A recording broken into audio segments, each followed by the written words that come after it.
ഇതൊന്നും പ്രചരിപ്പിച്ചില്ല എന്ന് പറഞ്ഞിട്ട് അവർ പരാതി പറയുകയും ചെയ്യുന്നത്. അതുപോലെ തന്നെ ഇപ്പൊ ഇത്രയും സിനിമ ചെയ്ത് താങ്കൾക്ക് ആ ഒരു കാര്യത്തെ കുറിച്ച് എന്താണ്? അല്ല, ഞാൻ എന്റെ സിനിമയ്ക്ക് ആവശ്യമായ മാർക്കറ്റിംഗ് മാത്രമേ, ഓരോ സിനിമയ്ക്കും അതിനാവശ്യമായ ആ സിനിമ കണ്ടിട്ടുള്ളത്, റിലീസ് ചെയ്യുന്നതിന് മുമ്പ് കണ്ടിട്ടുള്ളത് അതിന്റെ പ്രൊഡ്യൂസറും എന്റെ ഇമ്മീഡിയറ്റ് ടീമും മാത്രമാണ്, അല്ലെങ്കിൽ ഡയറക്ടറും എന്റെ ഇമ്മീഡിയറ്റ് ടീമാണ്. അപ്പൊ നമ്മൾ തീരുമാനിക്കേണ്ട കാര്യമാണ് ഒരു സിനിമയ്ക്ക് ഏത് ലെവലിലാണ്, അല്ലെങ്കിൽ എന്താണ് ആ cinema, trailer should be the miniature of the film.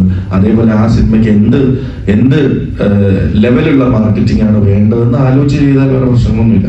നമ്മൾ ഈ ഓവർ ഹൈപ്പിൽ ചെയ്യേണ്ട ആവശ്യമില്ല. നല്ല സിനിമയാണെങ്കിൽ ഓടും. പക്ഷെ ഈ സിനിമ വരുന്നുണ്ട് എന്ന്, എന്തിനാണ് മാർക്കറ്റിംഗ്, ഈ സിനിമ വരുന്നുണ്ട് എന്ന് ജനങ്ങളിലേക്ക്, ഇതാണ് അതിന്റെ ജോണർ, ഇതാണ് അതിന്റെ ഒരു മൂഡ്, ഇതാണ് അതിന്റെ ഒരു ഓഡിയൻസ് എന്ന് ജനങ്ങളെ അറിയിക്കാൻ വേണ്ടിയിട്ടാണല്ലോ ഈ മാർക്കറ്റിംഗ് എന്ന് പറയുന്നത്. അപ്പൊ അത് ചിലപ്പോൾ ഓവറായിട്ട് ചെയ്യും, ചിലപ്പോൾ റോങ് ആയിട്ട് ചെയ്യും, റോങ് ജോണറിനെ റോങ് രീതിയിൽ മാർക്കറ്റ് ചെയ്യും.